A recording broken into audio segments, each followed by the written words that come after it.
everyone. Today we're going to prepare some delicious buttermilk apple pancakes. They're super quick to make and they're absolutely delicious. Make sure you noted down this recipe. I'm giving you the list of ingredients.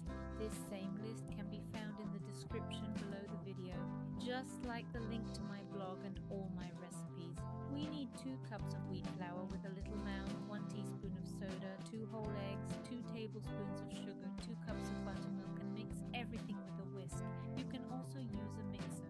Next we add the apples, about 3 or 4 depending on size, and mix everything now with a spoon. We fry the pancakes in heated oil until golden on each side. On a medium heat, sprinkle with sugar, powdered sugar, and it's ready. Look how pretty. They're very tasty. Make sure you prepare. This and other recipes can be found on my blog. The link is